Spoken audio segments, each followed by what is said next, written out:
I am Jimbo Paris, and you are listening to The Jimbo Paris Show.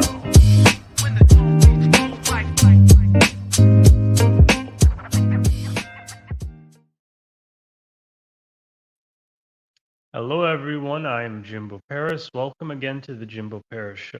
So today we have Joe Nicassio, and Mr. Nicassio is essentially a employee escape plan teacher, and he's also resurrecting America's entrepreneurial spirit. He's helped over thousands of people.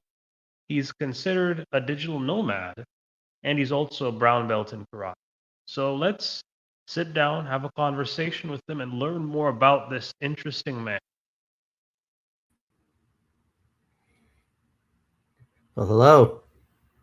Hello, it's good to meet you. It's nice to meet you too. Excellent. So let's first begin. What do you specifically do? Well, if your business was like a machine, then I would be a business mechanic. So I help people start businesses, I help people grow businesses, I fix broken businesses, and I help good entrepreneurs become great entrepreneurs. I'm a world class, business troubleshooter. I used to troubleshoot high tech electronics. I don't do that anymore. I troubleshoot businesses, business owners, and business processes. I also have, so I work with that existing business owner that wants to go to the next level. Maybe you're making 4 or 5 or 600,000 a year and you want to make 1 or 2 million a year. I help you do that. But I have a special program specifically for people who want to start a business, but they don't know what business to go into. And that program is called Business Wisdom Quest. And it's an online training program to help you go through a process to inventory your skills and your magic and your talents and your skills and your passions. And it's a process to help you come up with several business ideas and then really decide on, what's your North Star business so you can, know where you're going. A lot of people say, I want to build a business, and they just kind of jump in and they're almost in a business by default and not in a business by design. Before you build a building, you want to build a high-rise building, you don't start with the roof and then go to the foundation. You always start with the foundation. But even before you have a foundation, you need to have a vision and a blueprint.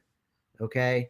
And so Business Wisdom Quest is a program that I created to help people create a vision of what does your dream business look like, realistically, practically, viably. You need to, and then get real clear on like who's your ideal customer and what problem do you solve for them. And it's about blueprinting that business before. So let's plan it on paper before we go out and build it. Let's make sure we nail it down in the laboratory before we go into the marketplace. And let's make sure that you're doing something that, yes, you want to make money, but I think we want to enjoy what we do making money. And if you're not having fun, you're doing something wrong. If you're going to build a business, you might as well enjoy it. So Employee Escape Plan was really based on this idea that every day millions of people are driving reluctantly to a job they don't want to go to. And they're praying, dear God, send me a mentor to show me how to start my own business so I never have to go back to this soul-sucking job. So if Employee Escape Plan is this idea, let's help you escape the job you don't like. And, the Business Bliss Blueprint is really a process that I created to, if we're going to help you escape the job you hate, let's help you build the business you truly love. Mm. And how long have you been in this industry? I've been helping entrepreneurs reinvent themselves since 1999. I started my first business in 1979. I had a stereo and TV repair business back then. Um, back in the 90s, I made $1 million and lost everything in technology. I worked really hard and technology changed and I got really injured from that. But I was blessed to get a mentor, a great man named Jay Abraham, who's a marketing genius. And I spent 7 years learning from him. He's the $30 billion man. And I was really blessed to have a amazing mentor. And, my midlife crisis of losing that money evolved a calling, and I made a decision to get out of technology, and I became a marketing consultant, marketing coach, and it's kind of evolved from there um, into the current form of what I do today. Hmm. Okay.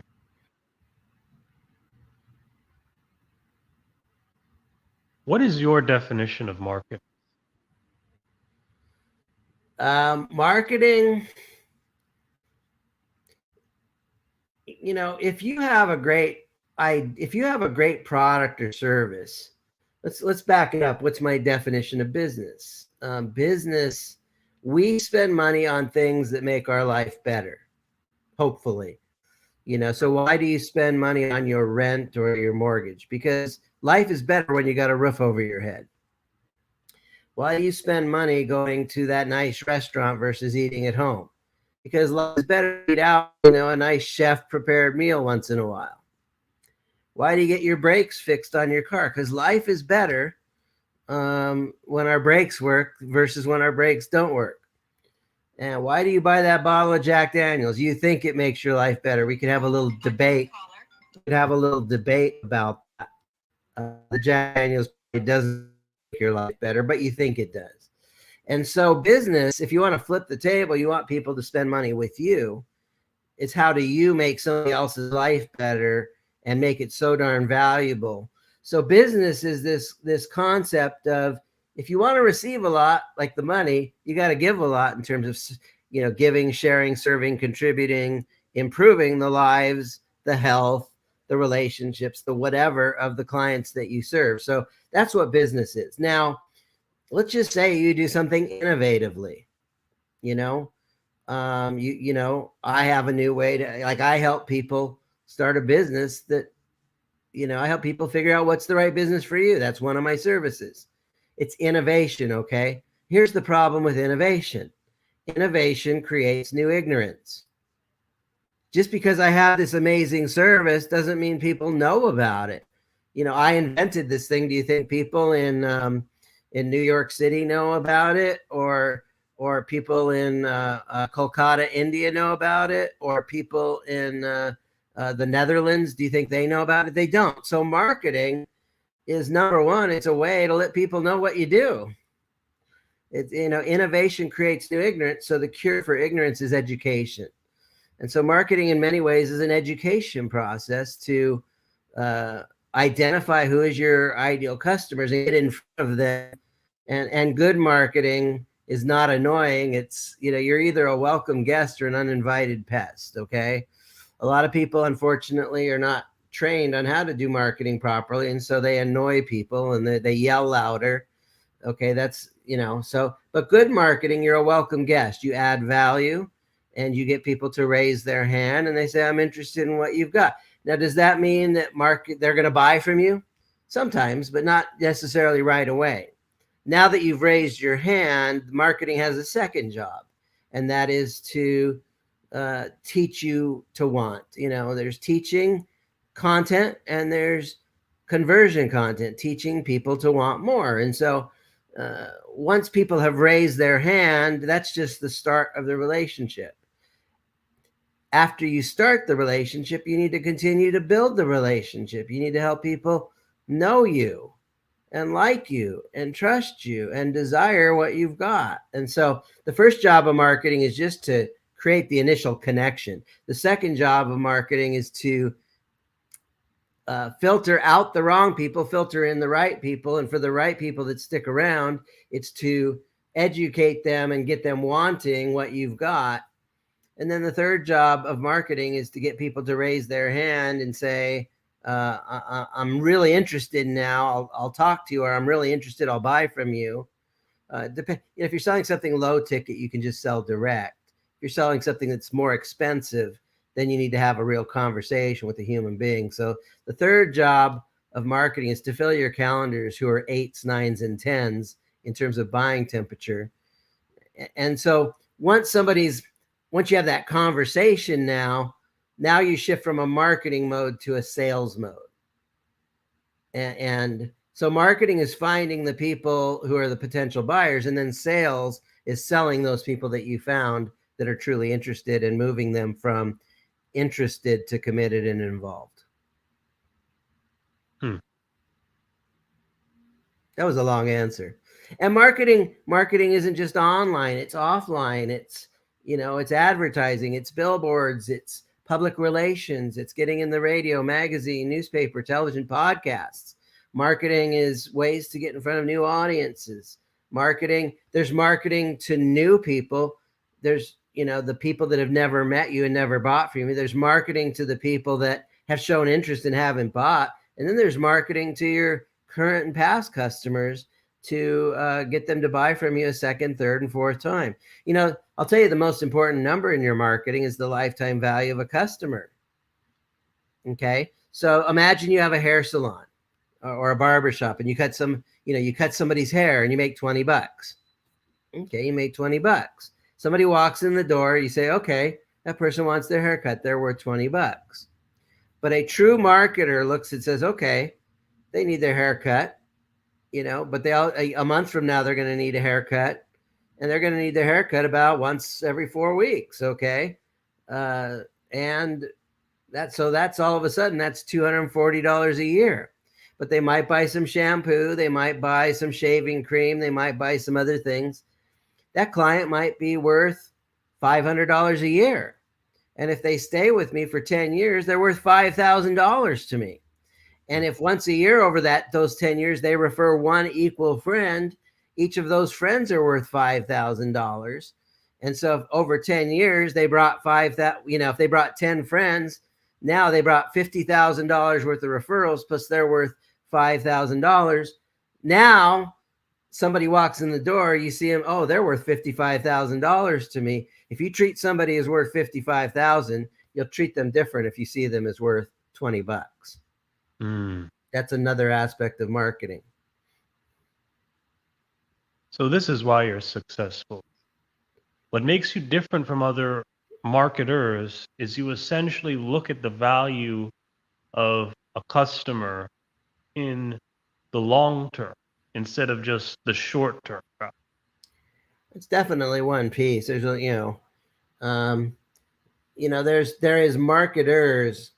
I am more than a marketer. I teach marketing. I'm more than an entrepreneur. I'm an entrepreneur maker. Okay. So I put about 25,000 hours learning from really bright, super bright people. Let me close this door here.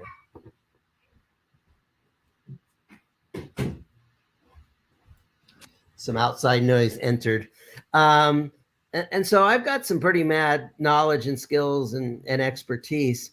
There are other people that are marketers and they learn marketing and they took a 40-hour college course at the community college. They can call themselves a marketer too. So I am a genuine expert. I helped transcribe 30 years of marketing think tank notes for my mentor, and my transcriptions ended up in the J. Abraham Marketing Encyclopedia. So I've also learned 19 different selling systems. I'm a kind of a learning freak, and I've run my own businesses. I've helped myself. I've made $1 million, lost everything. I've come back. I've been involved in several businesses myself. I've helped over 4,000 people in 400 industries grow their existing businesses. I've helped several hundred people start businesses from scratch. And I can help you if you want the help, not you, but others. That's my business. Look, a lot of people fail in business, but not on my watch. I want to make sure they do it right. And that's why I do the work that I do. So what is your favorite aspect of entrepreneurship? There's a lot of them. In my personal business, I just love helping people solve the mystery of what's going to be the right business for them. That's very fulfilling to me. I think there's 3 reasons to be in business. There's the money aspect, there's the meaningful work, and then there's the freedom, money, meaning, and freedom. And I think it's, making an impact. I get to impact lives and my clients get to impact lives. As an entrepreneur maker, I really enjoy helping my clients build a business, but it's really fulfilling is when they take and learn and then they apply what I teach them, when they implement what I teach them and they put it into action. It's like, hey, Joe, I just did what you told me and I brought in 7 new customers. That's pretty fulfilling too. Um, um, look, I like liberating people, giving them freedom. Like, I'll tell you, more than what I like about it, I'm a stand for self-reliance through entrepreneurship. Like the fact that I think we've created an employer reliant culture, or a government reliant, or a charity reliant, or a family reliant culture where we depend on others and we're not truly self-reliant. We have that job and they give us a paycheck, but are we really self-reliant? Do we set our own hours? No. Do we determine our own paycheck? Not usually. And so we depend on others. And one of the things that I enjoy about the work I do is helping people actually stand on their own 2 feet and put bread on their table without going through an employer that may or may not take good care of you.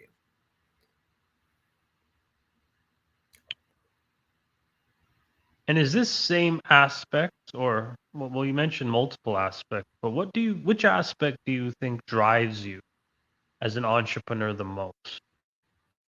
I get to transform lives. I get to change lives. I got people that come to me. It's like, I'm confused. I don't know what business to go into. And then it's like, oh, I know it. I know. Oh my God, I know exactly what I'm supposed to be doing. That's pretty fulfilling. And then, helping them, okay, now let's formulate that business. I get that phone call. Hey, I just made my first sale in the business you helped me start. That's pretty fulfilling. And then I get the call. It's like, hey, I'm making enough money in my business that you helped me start. I can quit my job now. That's pretty fulfilling too. I don't know, and also, again, I think how many people don't like their work. I get, to me, this is my playground. I really am, my whole thing is do what you love for yourself and others. Share the love through your service and good marketing so you can receive the love in the form of, gratitude and appointments and sales and cash and repeat business and referral business and video testimonials, to help somebody move from I don't like my job to I love what I do. That transformation. When I put my head on my pillow at night, I sleep good because I know I'm doing good in the world.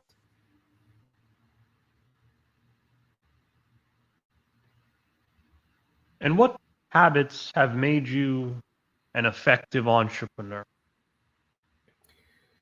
Well, I think the habit of, I'll tell you a story. Once upon a time, there was a village that needed water. And there were 2 entrepreneurs. And the first entrepreneur, he got 2 barrels and a pole. And he walked a half mile to the lake and he dipped his barrels into the water and he walked back to the village and would buy the water immediately because the people in the village needed water. And he did that and he made money immediately, but he was exhausted all the time. On the other side of the village was another entrepreneur. He says, okay, the village needs water, but I don't mind working, but, the way that they're doing it's exhausting. So he did something different. He got together an architect and a contractor, an engineer, and they built a pipeline. And they didn't make money right away. It took them 18 months to build their pipeline. But once that pipeline was finished, they could open the valve and they could sell as much water as the village needed. And they were never tired and they were never exhausted and any of that stuff. And so, one of the things I realized when I heard this story was that in other people's business, for my clients, it was helping them build their pipelines. But in my own business, I was the water bearer. So the habit of not just laboring, but the best habit is building the systems and building the pipelines and building the automation and the processes so that, if you work hard and build good systems, it makes your life easier for the rest of your life. So I think that habit of not just working hard, but working smart and being systematic and create, you want to always find leverage. You want to always find, smarter ways to do things. Why would I want to carry the water every day when I can build a pipeline and I can just open the valve and never be exhausted for the rest of my life? Okay. So you just explained the difference between working smart and hard versus just working hard. How do you think young entrepreneurs can develop this habit of working smart and building systems and pipelines? Well, that's one of the reasons people hire me. First of all, a lot of people declare themselves an entrepreneur, and that doesn't mean that they have all that knowledge. They don't know those systems. Here's the thing: when you start a business from scratch, when you start a business from zero, you have no systems because it never existed before. You created something new that didn't exist. And so part of your job is it's to bring, products and service to the marketplace, but we always need to be looking at, how can we, automate our different systems. There's 9 pieces to creating a business that works. You want me to rattle them off real quick? Of course, go for it. So number 1 is you got to choose the right business for you. A lot of people, they say I'm an entrepreneur and they're not even in the right business in the first place. And I think one of the biggest reason people fail in business is they choose the wrong business for their personality in the first place, or they choose the wrong business for their skill set in the first place. Second thing you need is, now that you know what business is, what does your brand represent in the marketplace? You got to be intentional about building a brand that this is my brand. This is what I represent.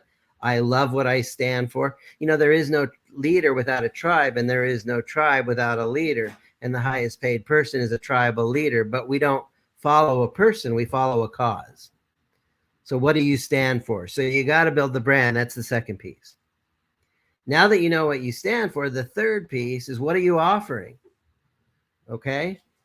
And we need to be really smart about offering, and a matter of fact, another reason people struggle in business is they think they have a marketing problem or a sales problem. And the truth is they don't have a well-formulated offer. They have an offer problem. If you've got a good offer, I love offering it, they love buying, and I love delivering on it. Okay, so that's the third thing that you need to be systematic about. The fourth thing is you need to become a good storyteller. In our culture, in the houses I've lived in, when the advertisements come on, people turn down the volume. They don't want to be advertised to. But if I started saying, Jimbo, once upon a time, and I told you a little story, once upon a time, a man was walking down the street next to the devil, and they both witnessed a man picking up the truth. And the man said to the devil, that man just picked up the truth. Are you going to stop him? And the devil laughed. He says, no, I'm going to let him pick up the truth. I'm just going to help him rearrange it. Okay. So a lot of these startup, wannabe entrepreneurs, it's like they have a lot of the pieces of the truth, but they're not executing them in the right sequence. And so it gets in trouble. So I use storytelling as a way to make my point and get it across. So we need to become a storyteller. That's the fourth piece. The fifth piece is we need to promote, and we need to find, and you don't need to promote 100 different places. You need to promote one place that works effectively so you can generate leads every day and clients every week. So you don't need to be on Facebook and Instagram and Snapchat and LinkedIn. You don't need to be in 100 places. You need to run, you need to generate leads consistently. If you have good quality leads coming in every day, then you're going to get clients every week, and you can actually build a sustainable business. So you got to promote, and you got to promote effectively, and you can't be scattered. You got to be focused like a laser beam. You can't be scattered like a light bulb in business. The sixth thing is, once you've generated leads, you got to be systematic about following up and nurturing those relationships. But just because somebody raises their hand doesn't mean they're ready to buy today. And so over time, you got to develop trust and demonstrate you're an expert and demonstrate I can solve your problems. And so that's the sixth piece. The seventh piece that we need to get systematic about is filling our calendar with those hot prospects. We need, we want people. I don't want to chase people. I want people to chase me. Jimbo doesn't want to chase people. He wants people chasing him, right? It's better to kiss a girl who's leaning into you than kissing a girl who's leaning away from you. And the same thing is true in business. So we need to fill up our calendar with people that are leaning into us. And we need to get systematic about that. And then the eighth important system or piece in my, it's mastering the sale, the ability to turn a conversation into cash, and to really discover what somebody's true needs are and then match them up with a solution and then make your offer at this point. One of the things I say all the time is it's malpractice to give a prescription without a proper diagnosis first. So once I get somebody on the phone, I'm going to get to know them and I'm going to, diagnose their situation. And I'm going to, figure, they may not be a good client at all, or, they may be better served by someone else. It's like, as much as I would like to take your money, I'm not the right guy here. Go see this girl or go see this guy. And so I want to diagnose, and then if I can help them, I want to offer the thing that's the right thing for them. Okay. And then the ninth piece is once we close the sale, we got to deliver the goodies. We got to make good on our promises. You paid me money. One of my mentors, Tom Hopkins, who wrote a book called How to Master the Art of Selling Anything many, many years ago, he said that, once the sale is closed, the true sale begins. Once they've given you money, now you got to deliver the goodies. You got to deliver on your promises. And if you do that well, you want to be systematic about getting repeat business. You want to be systematic about getting referral business. You want to be systematic about getting video testimonials. If you do your job right, then you can create, customers for life. And so those are the 9 major pieces I cover in my Business Bliss Blueprint, which is my proprietary system to create businesses that work. Okay. Now, you mentioned a few examples there, but just to further elaborate, what are some of the mistakes and wrong practices a lot of entrepreneurs make? Oh my God, there's so many. I made a list of 55 reasons why smart people fail in business. Okay. I think that first of all, we just have to understand, if so many people fail in business, a lot of it has to do with, maybe you've been taught some lies. Like I have a talk that I give. Almost everything you've learned about business is a big fat lie. Let me give you a couple examples. Number one is sales is a numbers game. That's a lie. You know what? If you treat people like a number, you deserve all the sales you don't get. Okay? When you treat people like a number, you objectify them.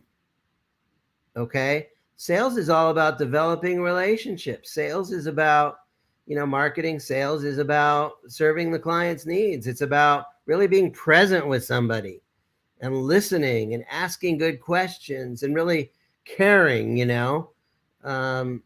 and so that's a huge mistake people make. Another mistake people made, we covered, is you're not even in the right business in the first place. Another mistake people make is they're in business for the money. And I'll tell you what, this is such a big mistake. Jesus talked about it. Okay. There's 2 scriptures that, we don't want to go too deep down the religious, but these are good principles. Okay. What the attorney was talking to Jesus and said, Jesus, you got all these commandments. How can somebody get into heaven? And Jesus said, well, there's 2 big ones. Love God and love your neighbor. Love people. Love God and love people. Okay. Now there's another scripture that says it's easier for a camel to go through the eye of a needle than a rich man to enter the kingdom of heaven. Well, why is that? And here's why. Because the rich man tends to love money and uses people. We're commanded to love people. So the mistake is loving people, loving money and using people. That's the mistake. And what you need to do is love people and then use money simply as a tool. But when you put money over people, you have now entered the dark side. Money Money at the service of others is good. I served you, you paid me. That's good. Money at the expense of others will start. Okay. And that's just simple business ethic. If people just got that, it would change their life dramatically. And unfortunately, too many people make the mistake. I want to make $1 million. Okay. Okay, great. You want to receive a lot. Here's the thing, though. This is a mistake. Don't expect to receive a lot if you're not willing to give a lot. This idea of I want to receive, I'm going to go make a bunch of money. That's a receiving goal. I don't set income goals for myself. I set impact goals. In the next 6 months, I want to impact 100 people and help them grow their existing business, or I want to help them figure out what business to start and get them started the right way. That's my impact goal. Now, I charge money for those things. But if I told you, hey, Jimbo, why don't you hire me because I'm trying to hit this $1 million a year goal? Guess what? It puts dollar signs in my eyes and it gives me commission breath. And it's actually not attractive. It's unattractive. It's repulsive. And it's going to say, well, this guy's just selfish. He's just trying to get into my wallet. But if I said, Jimbo, it's like, look, I have programs. I can help you build a better business. I can help you improve your business one bite-sized breakthrough at a time. I'm here to help you overcome your struggles in your business so that it flows a little better. It's a little more effortless. It's a little more fun. So you can add more value to other people's lives. Okay. Well, now that's a selfless goal. The money is a selfish goal. The service is a selfless goal. And one of the most selfish things you can do is be selfless.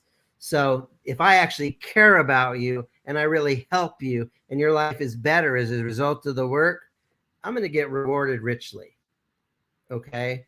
If I want to receive a lot of money, it's because I give a lot, I care a lot, I serve a lot, I contribute a lot. I make your life better. I make your business better.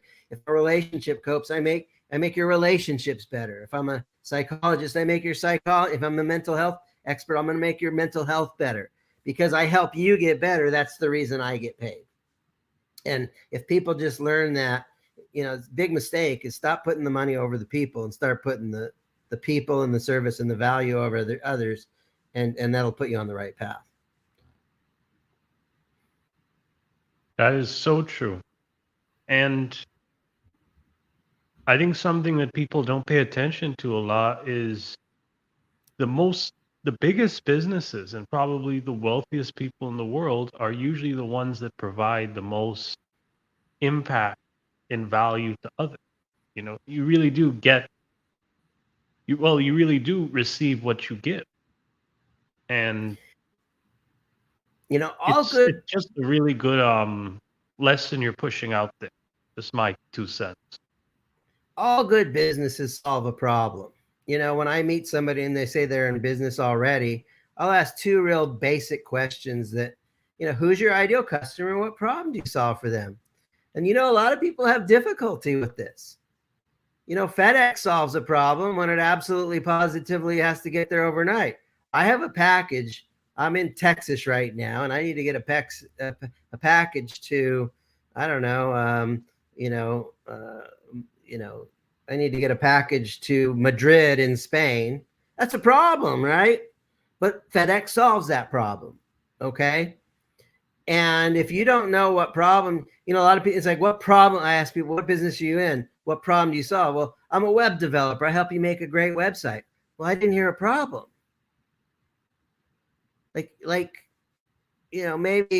Maybe, are you a business owner? Do you have a website? Is your website underperforming? Everybody says, oh, a website's it's the way for everybody to make, billions of dollars are happening on the internet.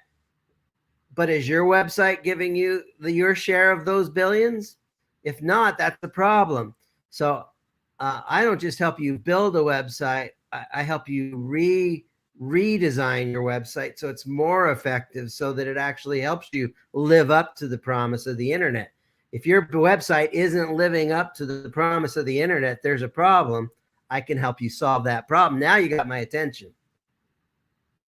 And if you can't speak into people's problems, you're not going to get many solutions, if that makes any sense. Mhm. What makes you the entrepreneur maker? And how do you turn employees into entrepreneurs? Well, entrepreneur maker is a title I gave myself because I think it accurately describes what I do. I mean, I believe children are born as geniuses and then conditioned into mediocrity. So from the day we're born, hopefully we had loving parents. Our loving parents told us what to think. The kindergarten tells us what to think. Disney tells us what to think. The Sesame Street, the government, religious leaders tell us what to think. Radio, magazine, newspapers, even podcasts tell us what to think. And what happens is we become disorganized. We have all these. We're diverse and we're multifaceted. If I talk to Jimbo Paris long enough, he's podcast interests and he's got interview interests and he's got family interests and some kind of health. There's a lot of pieces to you and your personality. Now, the real question is are you showing up scattered like a light bulb or focused like a laser beam? So I've made it my life work to have people figure out how can we organize you into a business where you can add value and get paid for it. When you show up scattered, you're not going to do as well as if you show up laser focused. But there's a whole process of helping you get there. So I'm an entrepreneur maker because that's what I do. I guess, how did I get here? I think my life has been a unique obstacle course. I've had several near-death experiences. I've been mentored by geniuses. I'm a perpetual learner, and somehow my life has put me on a journey where I've been exposed to brilliant mentors that have taught me things. And I just have this unique perspective that everybody has magic in them. Everybody has talents. Everybody has skills. A lot of people say, well, I don't want to be self-employed. It's like, guess what? Everybody's self-employed. We're all self-employed. Jimbo, you're self-employed. If you've got a business and you have 100 customers and you lose one, you're self-employed with 99 customers. If you have a job, you have a customer called your employer. You let them call all the shots, but you have one customer. You marketed yourself and made one sale called I got the job. And so you are self-employed with one customer, but you're not in charge of your business. You let your customer in charge of your business. And even if you're employed, even if you're unemployed, you are self-employed with 0 customers. So we're all self-employed, whether you want to admit to it or not. And the moment, you go and push a lawnmower and your neighbor says, hey, I'll pay you to mow my lawn. Okay, you mow their lawn and they pay you. You're now self-employed with one customer. Now, can you turn them into a repeat customer? Maybe. If you clean somebody's house for pay, you are now self-employed with a house cleaning customer. And so I'm just helping people take back their power and realize that if you take your talents and skills that God gave you and you help other people improve their lives and get paid for it, you're an entrepreneur. Why not get real good at that and get real procedural and create great processes about it? This is who I am. This is what I'm about. I guess one of the things, like I said, I've had a bunch of experience, but let me do one story, true story. I had a job back in the day. I was selling computers for Sun Computers before they had Apple stores. And I loved that job and I was good at that job and I was selling lots of computers. I was beating my quotas and, I performed well. I had customers that liked me. And one day, our manager for our store was vacationing and on a ski vacation and she was gone. And at 2:00 in the afternoon on Friday, I got a call that my father had a heart attack and he was in the hospital. So I went to the person in charge. He wasn't really a manager, but I asked, can I leave now? He said, no, you have to work out your shift till 7:00. And so I did, and then at 7:00, it's like, okay, Gary, can I leave now? He said, yeah, you can leave now. And at 7 o'clock, I went in my car and drove an hour to the hospital where my father was at and spent the weekend over there and came back on Monday morning. When I got back on Monday morning, the manager was back from her ski vacation. She pulled me into her office and said, Joe, where were you on Friday? And I told her. And I'm like, why? And she goes, because after you left, some guys came into the store with ski masks and automatic weapons, and they tied up Gary in the back room and they stole all the computers. And I was like, that was terrible. I had nothing to do with it. And, I went on to my job. And, about a month later, she called me back into her office and said, Joe, we need to terminate your employment. And I'm like, why? I'm doing good. I'm meeting quota. My customers like me. And she said, remember that robbery? I said, yeah, I had nothing to do with it. She goes, well, the insurance company, in order for them to pay us a check, we need to fix whatever problem. And, you left the store at 7 o'clock, and we need to have 2 people in the store at lockup and you weren't there, and they never taught me about this policy. I was only there, 6 months or something. And I was devastated. It's like, you're firing me and I had nothing to do with this robbery. You're just doing this for the insurance money. You're firing me to look good to the insurance company. You're not defending me. You're not standing up for me. I didn't have anything to do with this robbery. So I went and talked to an employment attorney to see if I had any rights. And I didn't. He says, do you have an employment contract? I said, no. Most people don't have an employment contract. And in California, if you don't have an employment contract, they can hire you for any reason or they can fire you for any reason. They don't need to have a cause. You're hired at will. And, he said, you can write a letter and ask for your job back, but and so I wrote a letter, asked for my job back, and I didn't get my job back. And so I just realized you can get hired for the right reasons or the wrong reasons, and you can get fired for the right reasons or the wrong reasons. I got fired for the wrong reason.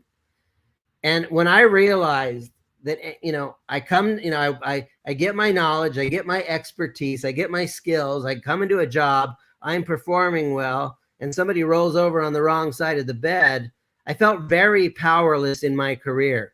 I was doing good. I was performing good in my career, and I got fired for the wrong reason. And I really came to a conclusion. Never, ever, ever again will I give my power to an employer like that.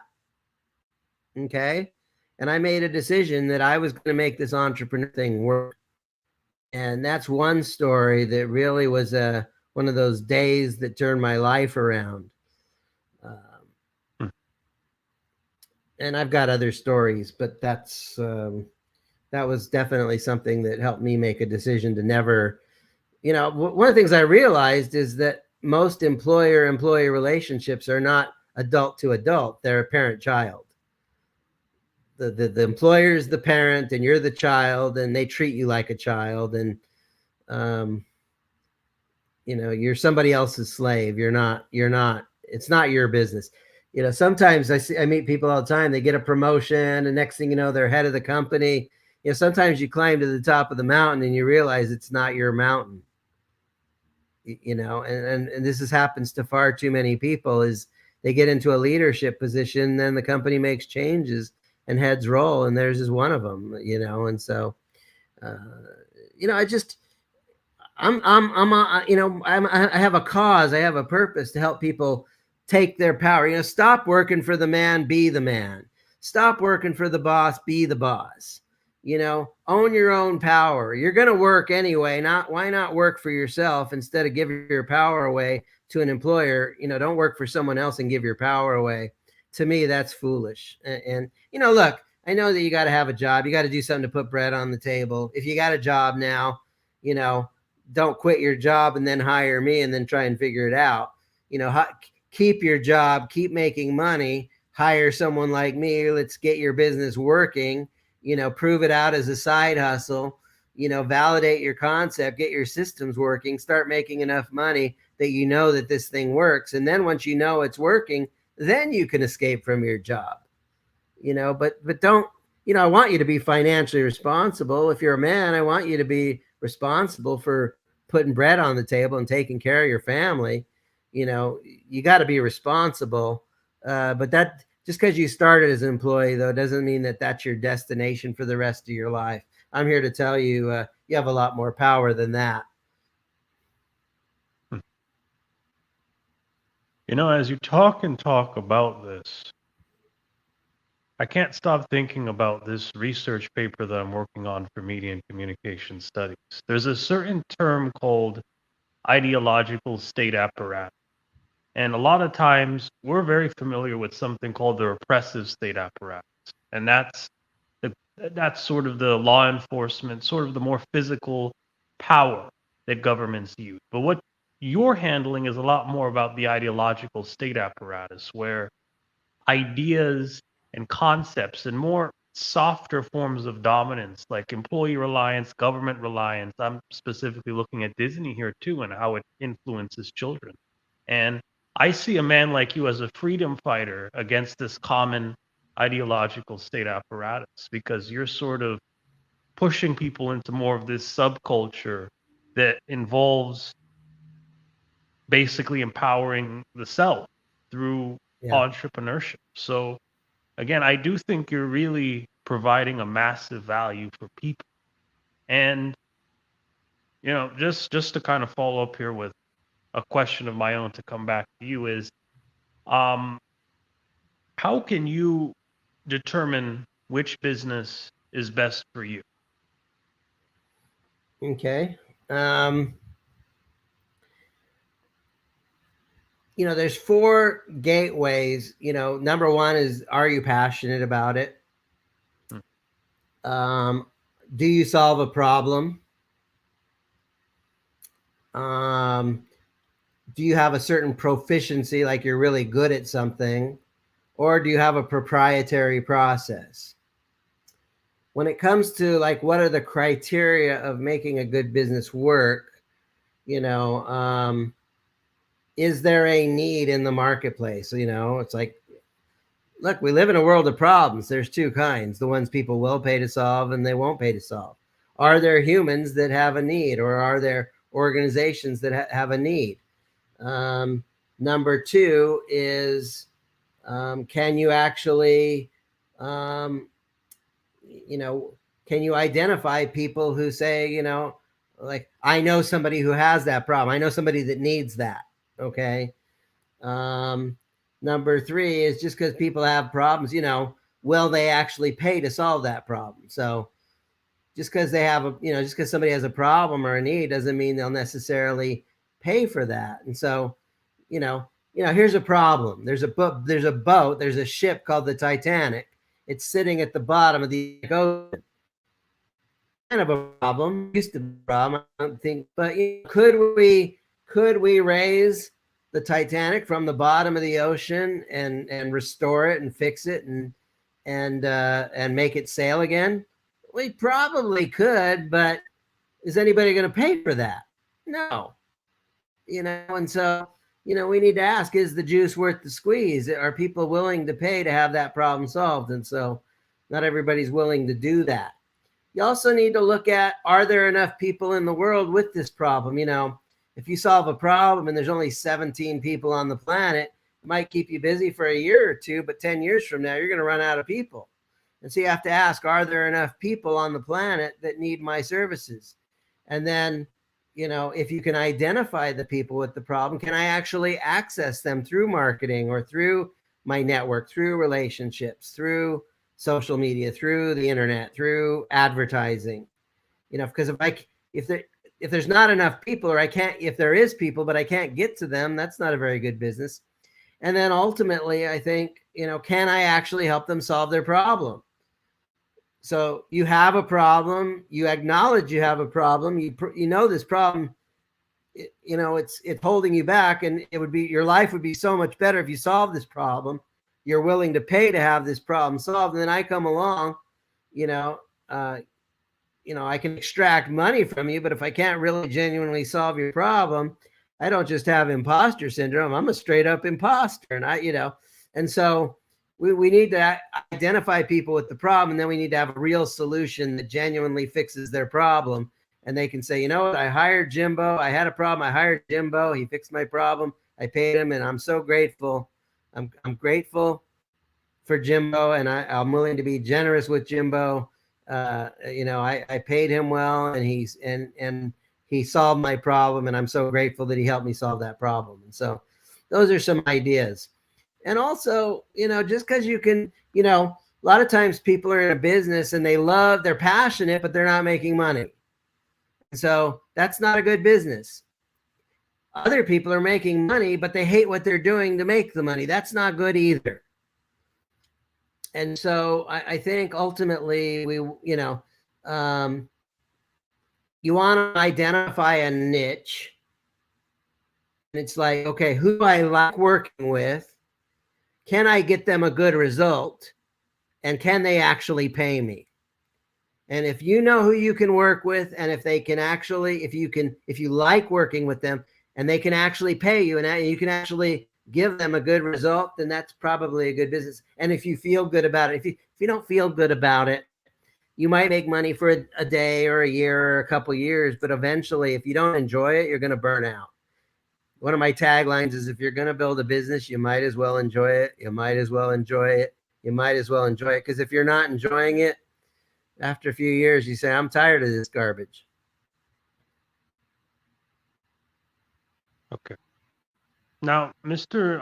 Nicassio, you elaborate on the idea of not enjoying a business. So I'm assuming there are a lot of people that that probably may not enjoy what they're doing. So what are sort of the signs and maybe repercussions of some entrepreneurs who are just not in the right business for it? Usually it shows up physically. I'm tired all the time. I'm exhausted. I'm working way too hard to make too little, reward. I work with cranky clients. I have back pain and neck pain. I'm exhausted. Well, on my day off, I want to just sleep in bed. Or in the morning, I don't even want to go face the day. Those are some pretty big signs. I think those are common signs that a lot of people are familiar with. So, if you're not enjoying what you do, if the signs are showing up, then, you really, don't keep doing what you're doing. Unfortunately, a lot of people, they don't enjoy what they're doing, but they keep doing it because it's like all they've conditioned themselves to do. Once upon a time, there was a grandpa and a grandson on the porch, and the dog was howling. And the grandson says, Grandpa, I got a question for you. He says, okay. He says, why is the dog howling? And Grandpa says, because he's in pain. And it's like, why is he in pain? It's because he's laying on a nail. Well, like, why doesn't he move? And Grandpa says, because he's not in enough pain yet. Okay.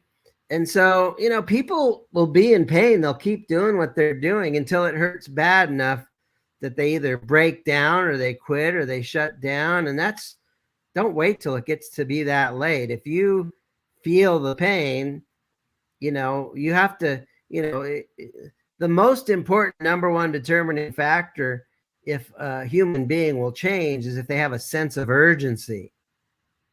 And if you don't have a sense of urgency about making the change, you're going to continue going to that job you don't like. And it happens is you're going to be making, or that business that you don't like, maybe you'll be making money, but you're going to just get more miserable every year, and you're just going to turn into a grumpy old curmudgeon. So don't let it get that far. Say, you know what? One of the things I tell people, and this is a really good mentality around sales, but there's a cost to doing business with me, and there's a cost to not doing business with me. Okay? I help people create a business that they love, a profitable business that they love. Okay. Now there's a cost to not doing business with me, and that's continuing staying in the job or on the business that you don't like. Okay. In other words, the cost of not doing business is continuing to stay in your old broken pattern. And so, I print up coffee mugs for my clients, and it says, I will solve your problems and you will pay me gratefully and generously. Now, if you're not grateful, you're not my client. And if you're not generous, you're not my client. Okay. And you get to live with your problems. I have no obligation to solve your problems for free. If you're not willing to, if you're not, if you're not willing to give, you're not going to receive. And I would rather, I'd rather lay on a beach and do absolutely nothing than solve somebody's problem who isn't grateful with me and they're not generous with me. There's two kinds of giving, okay? There's spiritual giving and temporal giving. There's business giving and spiritual giving. Spiritual giving is you just give to give, Somebody's home, somebody's hungry, you give them a meal. You don't expect them to pay you back. It's spirit. I'm giving with no expectation of receiving. You give to your spouse because you love them. You're not, it's like, well, I put food on the table, so you owe me. No, it's like you just give for the sake of giving because it's a spiritual act.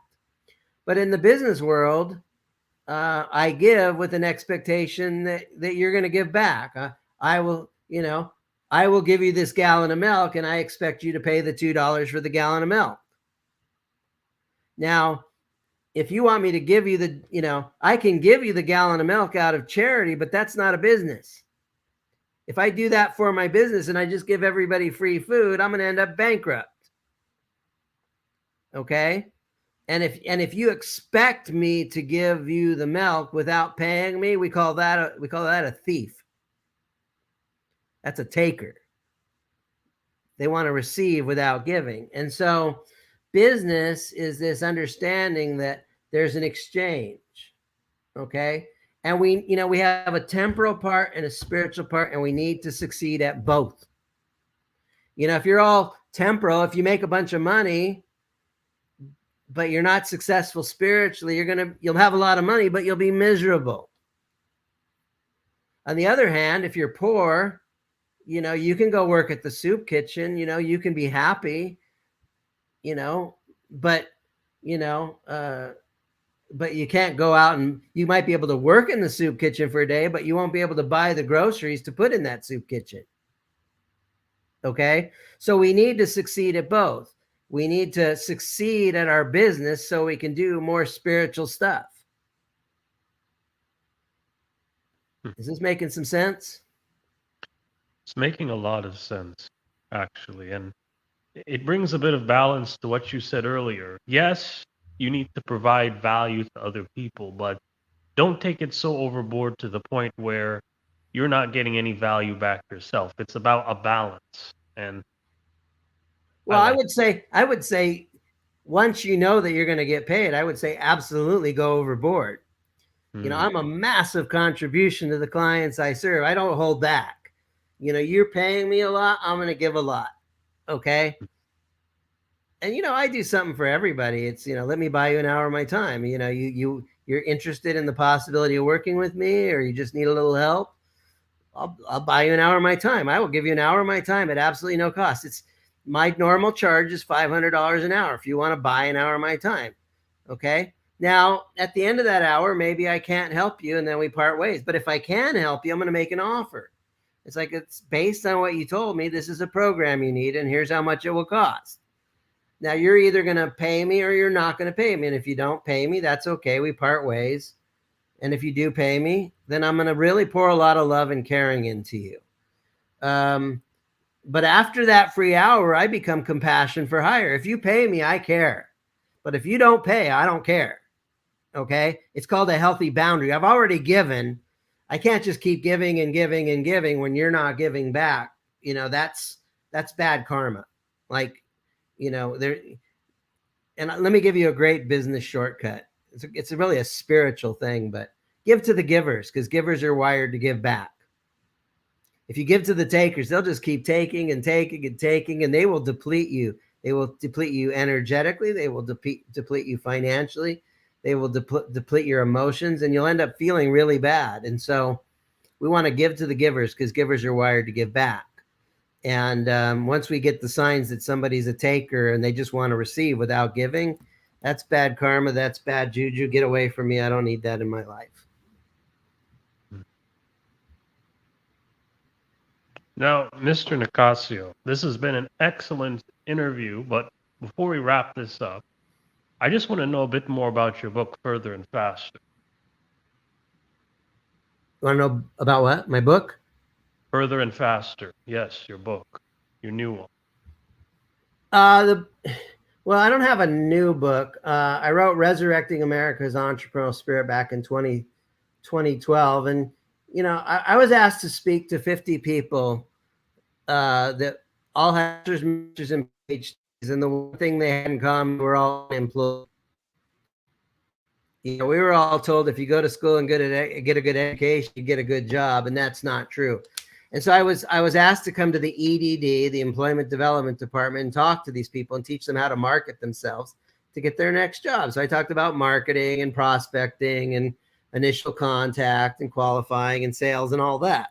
And somebody goes, Joe, it's like we don't have a problem finding a job. We have trouble finding a job with the things we learn in the university. I got a job in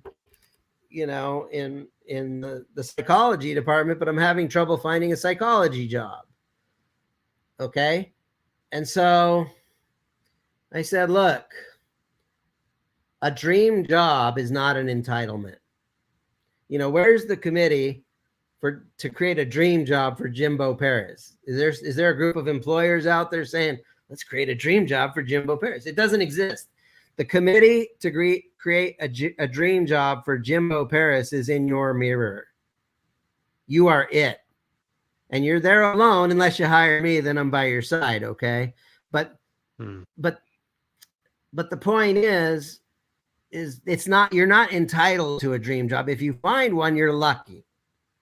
Okay? So then I had this flash in my head. It's like, okay, let me ask you this to the crowd. Show of hands. If you can't find a dream job out there, how many of you would like to create your dream job as an entrepreneur? And about close to 60% of the hands went up, and I had kind of a warm, fuzzy feeling. And my buddy Jason was behind me, goes, ask them how many are afraid. I go, how many of you are afraid of starting your own business? And like every hand in the room went up. And I was like, it was like a knife in my heart. It's like, wow, this is America, the land of opportunity. These are smart people. Like they got like a lot of education. And like if educated people are afraid. And I left that meeting highly disturbed. Okay.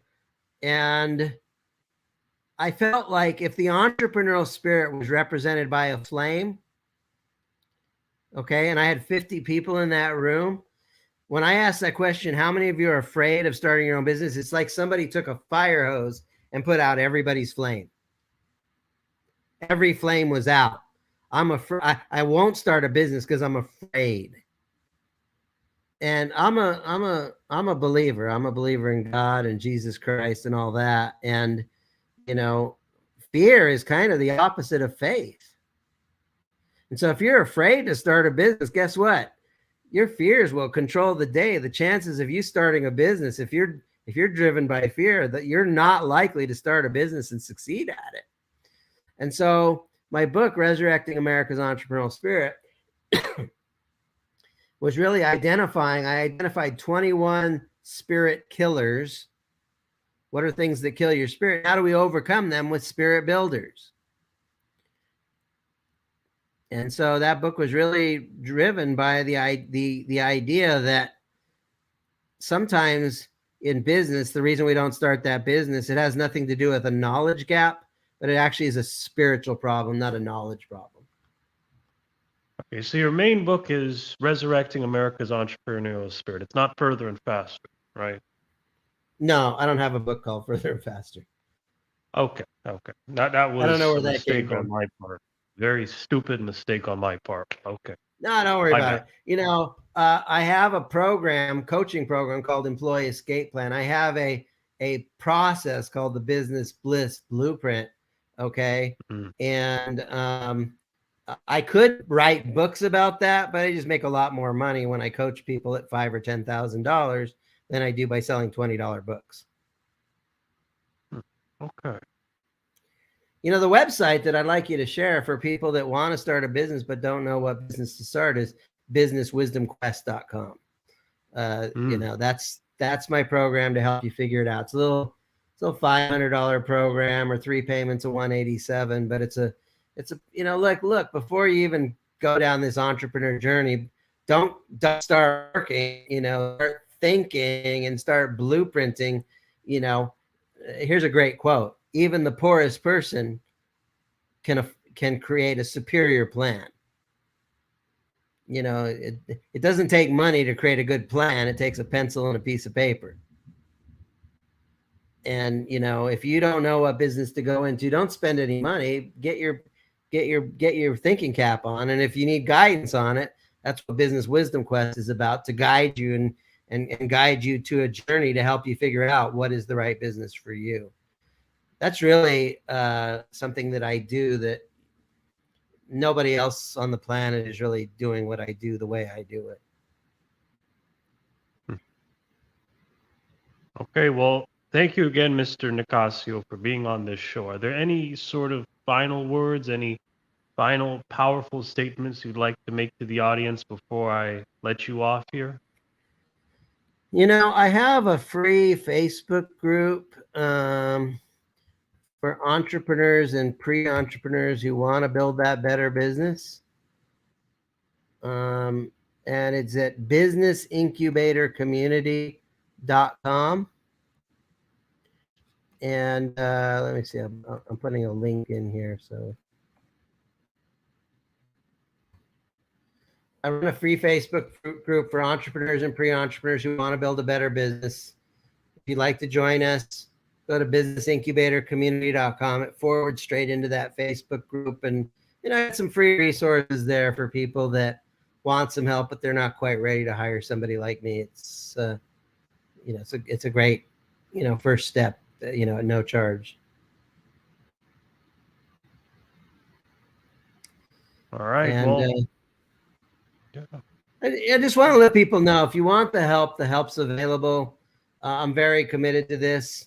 I don't work for free, but you know, this is what I do for a living. But I really think that if you hire a business coach, your business should improve. And I'm very good at what I do. I am a real deal. If I can help you, I'll recommend a program. If I can't help you a program, I'll send you to somebody who can help you. All right. Okay. You know, also, I just want to say thank you, Jimbo. You know, you reached out to me and you said, hey, my crowd might get some value from you being on my show. So we made it happen. And so I want to just thank you for reaching out and following up with me. And we closed the loop and we made it happen. We made it happen, dude. Nice. And it was well worth the effort and wait. So, just to finish this up here, I just want to do a few quick shout outs. First shout out is going to be to Judy Ryan from LifeWork Systems. She's basically an HR superstar. She goes into businesses, improves the relationship structure, improves the management structure on a completely social level. And her belief is that when these things are fixed, medium to large size businesses can perform at a much higher level. So if you want to reach out to her and you want an easy way to get to her, talk to me. Next thing here is the subscriber count. Again, we're slowly growing in subscribers. We're at 93 subscribers now, but please subscribe now, ring that bell if you want exclusive updates on great people such as Mr. Nicassio, the entrepreneur maker, and to just see more episodes that are coming out now. And now, next part, we also have a Roku channel. Subscribe to our Roku channel as well. We basically push out the same content here like everywhere else, except it's going to be usually more live content. It's higher quality than YouTube. So, again, if you want a higher quality show to watch instead of this, check us out there too. And then the final thing we're offering now is Jimbo Paris services. Essentially, if you need somebody that can help provide a brand for you, that can edit videos, make videos for you, that are catered to attracting a specific audience that you have, need me to interview employees in your business, need me to interview experts in your business, need me to review content, maybe make new ads, posts, look at Jimbo Paris services.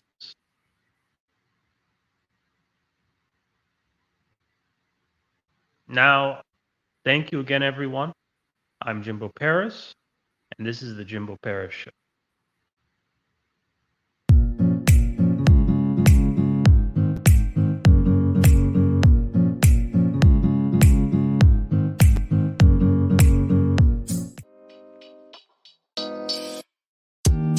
Thank you for listening to the Jimbo Paris Show.